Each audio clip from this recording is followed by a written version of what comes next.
Verified podcast, and we are so excited to have you all here. Let's get into it.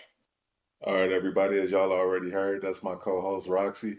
So I don't feel it's necessary to speak on things that you may not be fully educated on. So I brought in my educated co-host, Miss Roxy. Roxy, tell people a little bit about yourself. Absolutely. Well, first off, I am so happy to be here co hosting with you all. As for me, I'm Roxy. Think of me as the voice of a little bit of wisdom, a little bit of fun, and a lot of curiosity. I'm here to add some insights and keep our conversations rolling. So let's dive in and have a great time. All right, let's do it. So without further ado, I want to welcome you guys to the Already Verified podcast. I am JR Fogel. I am a tech entrepreneur, a father, and overall dope individual. I'm excited to really like relaunch Already Verified. I'm excited to kind of like just get back in the game and really like just kind of share my insights from my perspective. I feel like it's a whole lot of common sense missing from today's podcast. There are a couple like dope thought leaders, but it's also a lot of BS. So we want to through all of that. And without further ado, let's just go ahead and get started, man. Once again, shouts out to our sponsor, blackaistudio.com. Make sure you check them out for all your imagery needs. If you need help developing content, if you need help just getting a headshot or a personal photo shoot, blackaistudio.com. Make sure y'all check them out and they'll put you together. Also, shoplocal.net is our other sponsor. They're pretty dope in any aspect. Think about it like this: Shopify on steroids. You can actually go there, and when you open up a storefront, if you own a boutique, people can actually try on your clothes virtually as well as they can sell live, right? So if you have a live stream, they can actually purchase directly on the live stream without leaving the feed. So check them out. Right now, it's free until March 1st. So, yeah, make sure you sign up. Now, let's get into it, man. So, I want to talk about one of the hot topics that's going on right now, and that is Mr. Tinderism. Roxy, are you familiar?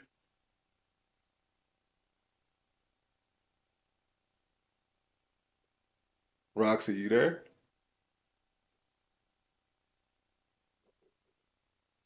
Technology is dope when it works. But Mr. Tenderism has recently gone viral again for different reasons. So Keith Lee went to the restaurant, and what a lot of people assumed was going on isn't necessarily what was going on. So people assumed that he owned the restaurant and things like that. The thing about it is that he works at the restaurant and basically was just doing marketing for him, no matter the age, which I think is dope. So Roxy, what are you familiar with Mr. Tenderism?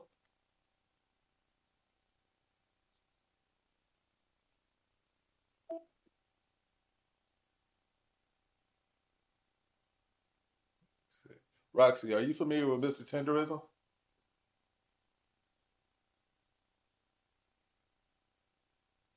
All right, well, we go cancel Roxy out of this one. I ain't got time to go back and forth with no technology, right?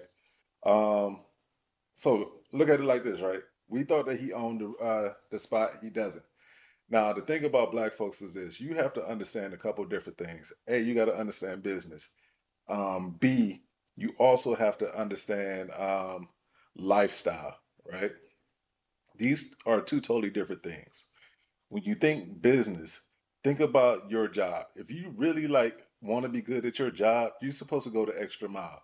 That extra mile for you might be posting on social media. That extra mile for you might be going out and flyer. That extra mile for you might actually be making cold calls, right? To get business in the door.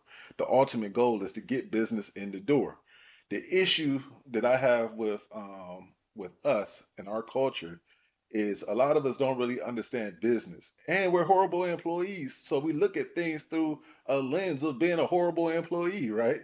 um, the thing about Mr. Tenderism is that I think that when we saw him, we saw our grandfather, right? We saw our uncle, we saw somebody that we related to.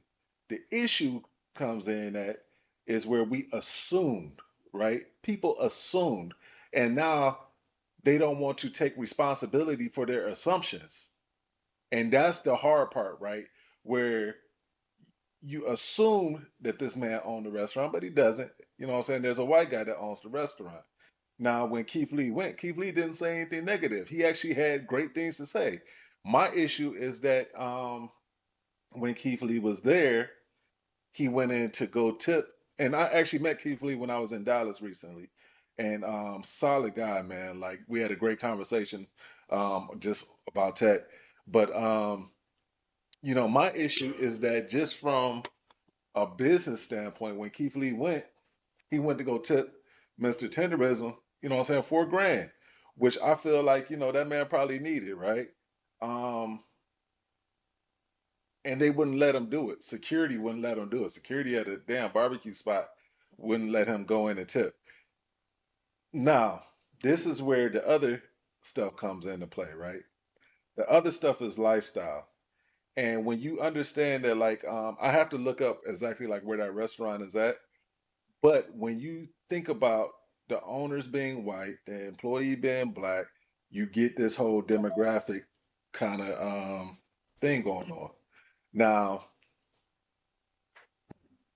people are very quick to kind of pull the race card, but the reality of it is, it just kind of is what it is, right? He owns the restaurant, he's doing the cooking, and he kind of feels that he can actually like call the shots, which he can, it's his. Does that make it right? Does it make it wrong? Who are we to say? However, you do not deny a man a $4,000 tip, which could really greatly affect his life because of your ego and your pride. That's when I feel like you've gone a little bit too far. You kind of overstepped as an owner, right? Think about the way that the story could have rolled out had it just went smooth. He got the tip. Now they're possibly creating some type of content together, but instead your ego wants to get in the way, and you want to block someone else's blessing because of that. And I don't feel like that's cool. I don't feel like that. That's okay, not one bit. Another piece of business that we have to address is the word tenderism, right? I never said tenderism a day of my life until that old man came around and he started saying it. Now, from a business perspective and a business standpoint, we also have to realize that there's protocol to certain things. And when you trademark something, you first to market wins. You know what I'm saying? First to fill out the paperwork wins. He was not the first to market. He did not fill it out. He wasn't even aware. He was just saying something that came natural to him. God bless him. But the owner of the restaurant actually trademarked the name, and that's what I have issue with because now it's like, all right, well, you trademark something that you know this man can actually leverage for future business, and now you've placed yourself in the middleman capacity, or shit, actually you ain't even the middleman, you the man in this particular situation. Where do you go from here though? You know what I'm saying? Because in all honesty, our culture we're not rocking with you unless it's going through him. And if he's cool with it, you know what I'm saying? Who are we to have an issue with it? But I think that just, having an understanding of business, alone changes the way that I view the situation because it's like, bro, like you know what you're doing. You know what I'm saying? Like you knew what you were doing when you fill out that paperwork. You didn't put him down nowhere, you know what I'm saying, like in there. And you basically like you just canceled him out. So, do we are we expected to support that?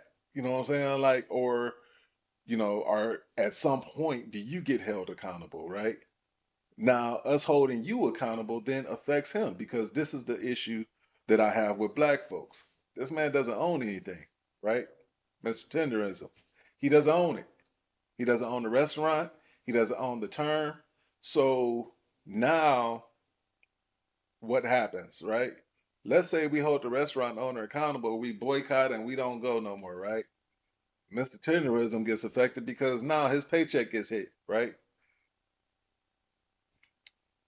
For lack of a better term, he's really just an employee, right? Where the marketing worked. It worked in his benefit. However, now the other side of business is kind of kicking in, and now it's like, oh, okay, well, just because we're in love with him, that doesn't cancel out the business. The business still needs to be handled. It needs to be handled the right way. I hope that this situation gets rectified. I hope that he does get a piece of his ownership. But I think the reality of it comes in is that, we have to take this as a lesson learned. For anybody that's watching the situation, is like when you come up with a catchy catchphrase, you better be the first one to fill out that paperwork and make sure that you lock it in. So now nobody can use your phrase without, cutting you in. Um, it's a hard lesson to learn, but it's a lesson, in business that I hope that everyone kind of like takes into consideration and they understand that, yo, like, we need to handle this better moving forward. Now, next piece of business, Miss Tiana Taylor. So I have to do a little bit more research on this. Let's see if Roxy is up to tapping in with us real quick. All right, Roxy, are you there? Absolutely. I'm right here, loud and clear and ready to roll. Whatever you need, just hit me with it. Okay, Roxy, tell me about how many Golden Globe winners have that are black and women have won recently in Golden Globe history, let's say in the last 10 years.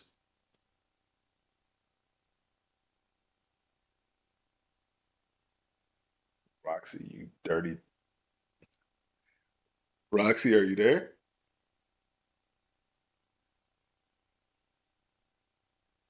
All right, so listen, by this being the first reboot episode, we do got some kinks to work out, obviously. So we're going to figure this part out, but we're not going to waste any time. I'm just going to say my 2 cents, right? I don't, I want to say shouts out to Tiana Taylor. Congratulations. I saw the movie. The movie was, in my opinion, it's a good movie. It's a great movie. However, I am not a fan of black people being celebrated when they are portraying the worst kind of people in our culture, in our society. When you think about Denzel winning, when he played the crooked cop, when you think of in Training Day, when you think about just, what I'm saying, Halle Berry only winning when she had sex on camera. Tiana Taylor, she played a great role. However, it's a very sexualized role, right? Um, yes, I do celebrate black women. I do celebrate all things black. I do celebrate black people in general, what I'm saying, doing great things. However, why do we only get celebrated when we are depicting the worst of our culture?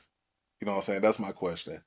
Um, and it's not okay. You know what I'm saying? We only get celebrated when we playing butlers and maids and things like that. Like, yo, like when can we get celebrated for just being great? You know what I mean? Like, Malcolm X should have won something, right? And I know I'm going back, but when you think about just the roles that we are able to play and that we have played recently, I think it's an opportunity for us to really like, yo, like it's time to step it up. It's time for us to really like just kind of say, you know what? Um, we need to put ourselves in a better position for the win. We need to put ourselves in better position for these better roles and to be seen in a better light. Without that, it's like they're always going to look at us as the thug. They're always going to look at us as the crooked people. They're always going to look at us as being like the just the not equal than, you know what I'm saying? And we are greater than. That's the part that gets me, man. Like, and I want to address something, right? 304 culture has really taken over, like in a big way. Like since social media blew up, 304 culture has really like just done a no number on black society. And so much so when you try to address something or when you try to have a intelligent conversation about something of this nature, right?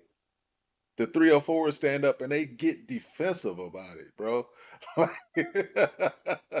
like it's crazy. Her body on T. What you mad about? I'm like, yo, like really? You know what I'm saying? Like that's all we care about, the body being on T? What about the spirit? What about the other aspects? What about, you know what I'm saying, like what the kids get to see? You know what I'm saying? Like at what point does that, take the forefront? But whatever, you know what I'm saying? That's a conversation for another day. But that's something that we really like, even as a culture, we need to address. We need to really like just kind of get back to the basics and start to have some type of moral authority in these spaces in which we are representing.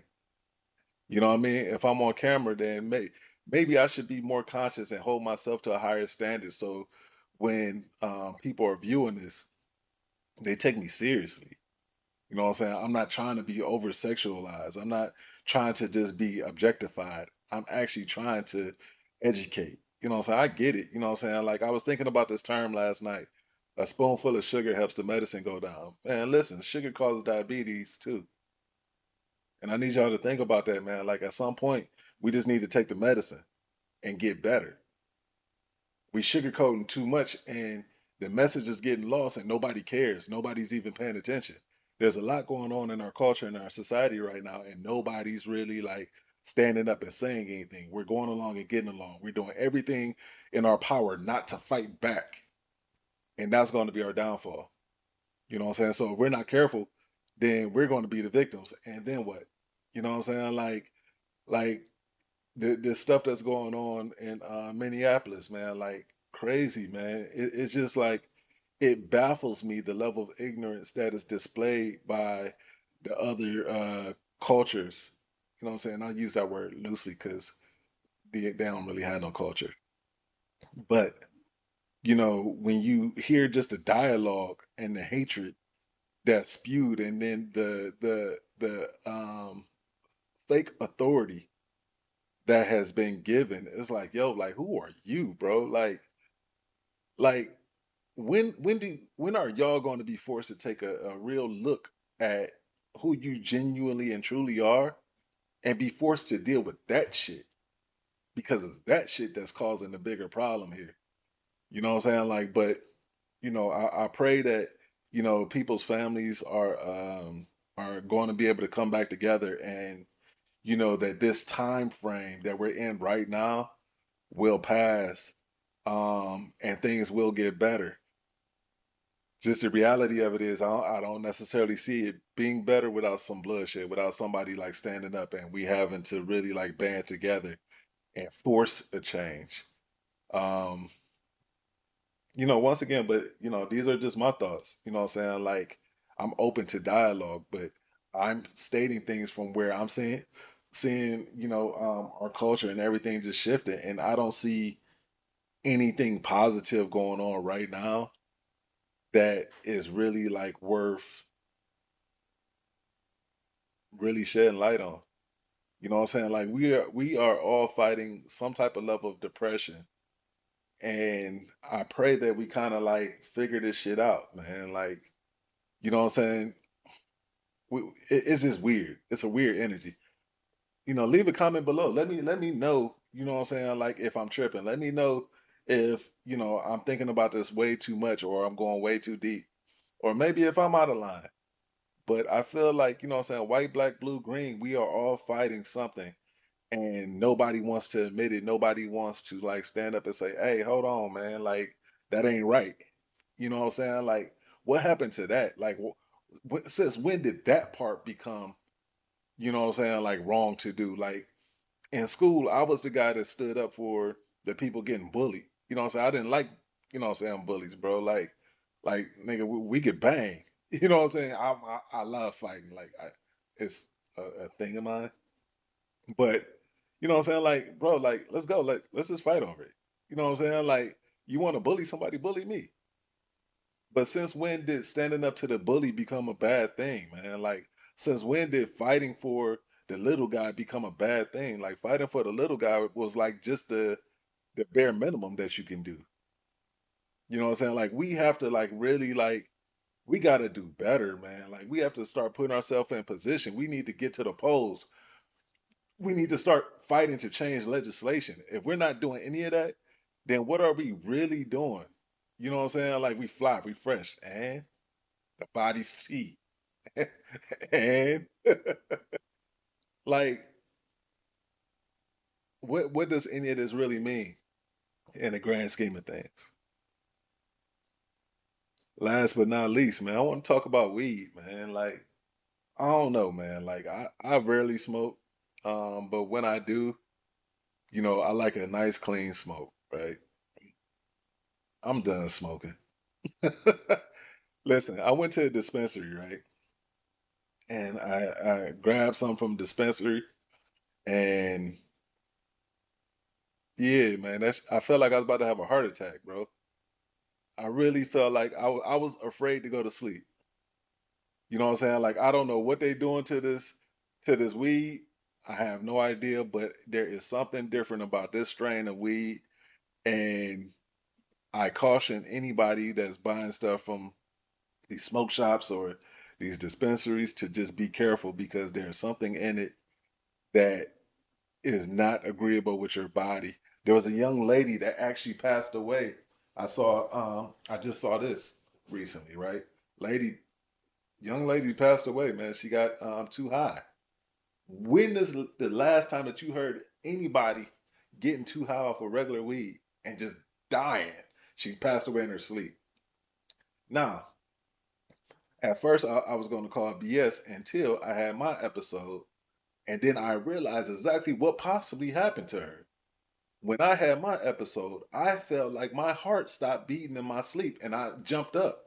My girl, you know what I'm saying, she rolled over and she like, "You okay?" And I'm like, "Yo, I'm afraid to go back to sleep now." You know what I'm saying? So nobody's talking about this once again. So this is just something else that, you know what I'm saying, like I want to throw out there, man. Like just be careful in our walks, man. Like nothing is what it was. And what it is ain't really what we want. You know what I'm saying? Y'all might want to listen to that, run that back. You know what I'm saying? Like nothing is what it was. And what it is ain't what we want. Be careful out here, man, because they doing shit to us and we don't have no real like idea as far as like what it is. We just know something's being done. And if we keep being consumers of the bullshit, they're going to keep selling it to us. They're going to keep giving it to us, right? Because it pushes the agenda. Well, what happens when we just sit back and we stop? We stop spending money. Today, I am proud to say I didn't spend a dime. I stayed in the house. You know what I'm saying? I ain't burn no gas. Boom, I'm chilling. Because every time you go outside, you spend money. So what happens when everybody just chill? Let's just stop. Let's just take a time out, man. Like, hold on. Let's you figure this out. To me, I think that's what's going to be needed to impact any change, man. We have to start hitting people where it really hurts, and that's financially. You know what I'm saying? Like not supporting the BS movie roles, not supporting the businesses that take advantage of their employees, not buying the BS weed. You know what I'm saying? That counts, right? Because when we stop, now they have to cater to what we want. Yo, like, can I get some food that ain't got 30 damn ingredients inside of it? You know what I'm saying? Why do I have to read ingredients on fish, bro? Next time y'all go to the grocery store, I want y'all to do me a favor and then leave a comment below. You might can actually Google it. I went to buy some fish the other day, and on the package it says contains 20% of all of these other shits, right? So I'm looking at all these other ingredients, and it's like, what? Fish? Why can't fish just be fish? I just want fish. Why my fish got to be on drugs? Why my fish got to be doped up? Now we consuming it, right? Think about it. For the people who didn't get the shot, think about this. What happens when they start giving a shot to the food that we consuming?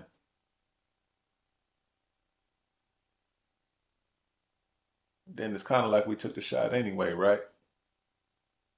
If you think I'm being sarcastic and I'm making this up, look it up for yourself. Now they're starting to actually like do this actively. They're starting to drug the food. Oh, you ain't take the shot? Cool, eat this tomato. You want to make some spaghetti? Here you go. So now they're forcing us into it, right? And not even telling us. Or if they tell you, it's in very small print. It's like the Bill Gates things, right? So I'm not gonna give y'all too much, man. I want to thank y'all for anybody that's watching this. Thanks for tuning in. If you want to advertise, do me a favor. Text the word local, LOKUL, to 33777. You'll see an advertise. You'll get a text back with an advertising link. Go ahead, fill that out. And yeah, we look forward to the support. We will be tapping in 3 or 4 times a week. So yeah, man, get ready. It's about to be an interesting ride. Let's get it. And you are all already verified. Let's already verified.